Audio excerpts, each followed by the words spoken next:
Hey guys, so in today's video, I'm going to be doing a review of the Dipwell Dip Powder Starter Kit, and I will be showing how I created this manicure using all of the products inside, as well as sharing my opinion on how they work. So let's get right into the video.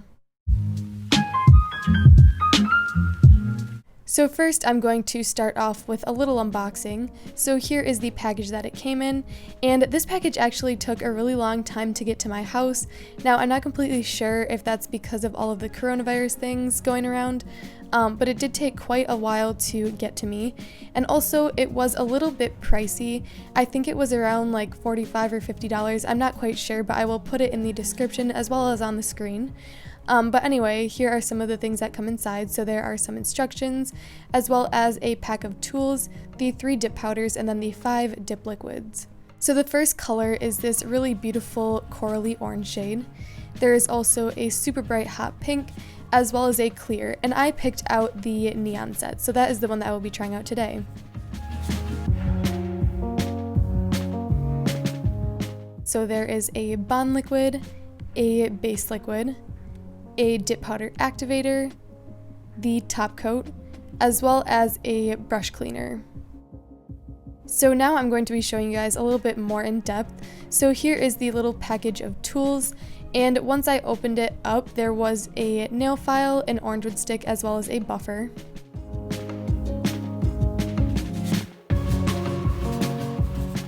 And then here is a more up close look at the powders. So these are 1 ounce jars, which is a pretty decent size. Then there is the label on the bottom, and once you open it up, the powders do come sealed, which is another thing I really do like.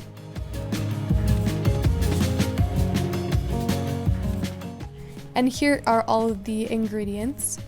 So here is color NE14, and like I mentioned, this is a super bright neon coral shade. Here is NE17, and this is a super bright hot pink. And then here is the clear. This one doesn't have a label, but basically it's just called base and finish and can be used to clear encapsulate as well as build up structure. And then here is a look at the bottles. So there's a bond, which is a dehydrator, a base, the activator, which will harden up all of the powder, the sealer, which is a dip powder top coat, and lastly, a brush softener, which will remove any of the hard powder stuck in the brush. So I'm going to start off with my clean Prep Natural nails, and I'm going to apply a thin layer of the bond to all of my fingers. And this is going to dehydrate the nail plate and make it ready for the dip powder application.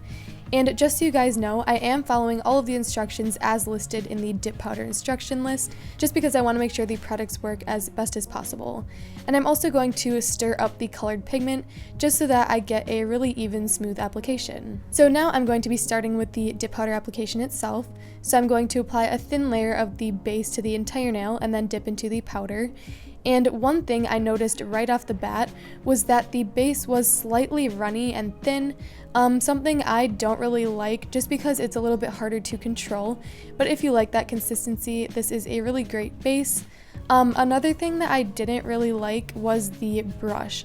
So it is quite long and it's pretty flexible, and I just find it's harder to get a application with such a long brush, but that's totally personal preference. It doesn't really have any effect on the product itself. So here I'm just finishing up the second coat of the coral shade, and it did get complete opacity in 2 coats, which I was really happy to see. And as for the powder formulas, I really enjoyed these powders. They had a really great consistency. It sort of reminds me of the Sparkle & Co formula as well as the Panda Dip, so it's really smooth and creamy, and I had no issues with the powder itself. So totally recommend the powders. Base liquid wasn't my favorite, but it did get the job done, and it worked pretty well. So here you can see I just moved on to the pink shade, and this one as well, formula was really great, and the color did get complete opacity in 2 coats.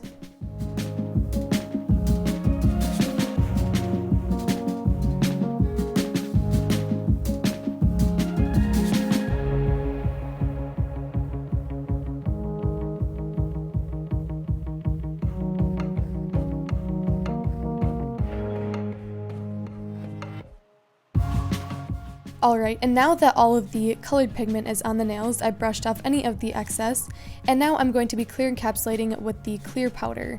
And this clear powder I actually really liked as well. I had no issues with the grainy particles being seen on the nails. It was super finely milled and applied really smoothly to the nails. So overall at this point, I was pretty happy with how the application was going. The only thing I didn't really like was the base liquid, and it's sort of a personal preference thing. Like, it definitely got the job done and worked. It didn't dry too fast or anything like that.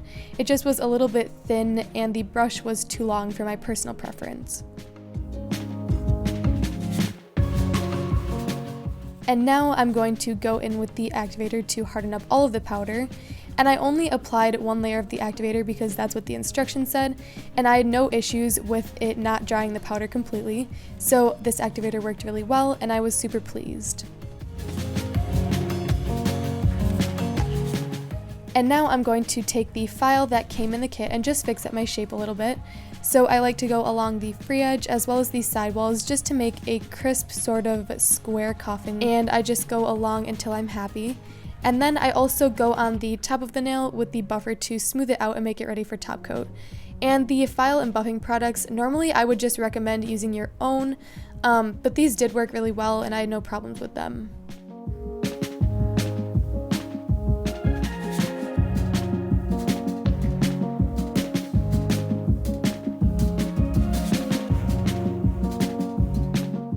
And here I'm just smoothing out the surface, and since I am using a dip powder top coat today, you want to make sure that the surface of the nails are as smooth as possible so that the top coat has a really shiny effect. And then after that, the instructions said to cleanse off the nails with rubbing alcohol, so that is exactly what I'm going to do.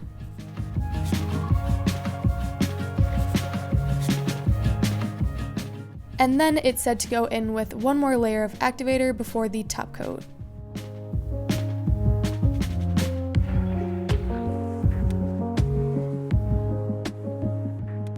Then I let the activator sit on the nails and dry completely, and I'm going to go in with 2 layers of the sealer top coat. So this top coat, I was actually surprised how much I liked it. It dried super shiny and it's really comparable to Sparkle & Co. Glossy Coat 2.0, so if you have that one and like it, you'll definitely like this top coat. The only thing I didn't like about this top coat again is the brush. It's too skinny and long and it's just kind of hard to get like an even application. I don't know, maybe it's just a me thing, but I don't really like the brushes on these products, which is sort of a turn off for me from using them. And after I've let the top coat dry completely, I'm going to go in with my favorite Candy Skincare Cuticle Oil. And here is the finished manicure I was able to create using the dipwell starter kit.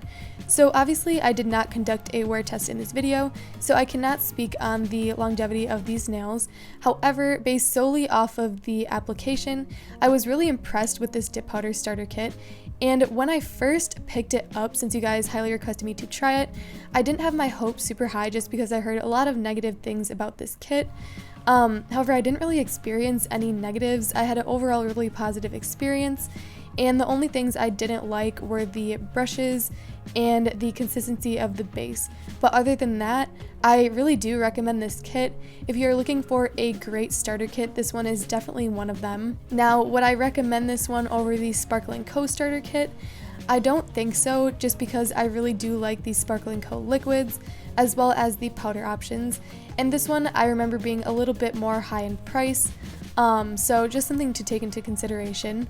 But overall, if you are looking for a nice starter kit, this one is definitely one I would recommend. So yeah, I hope you guys enjoyed this video. If you did, be sure to give it a like and subscribe down below, and I will see you in the next one.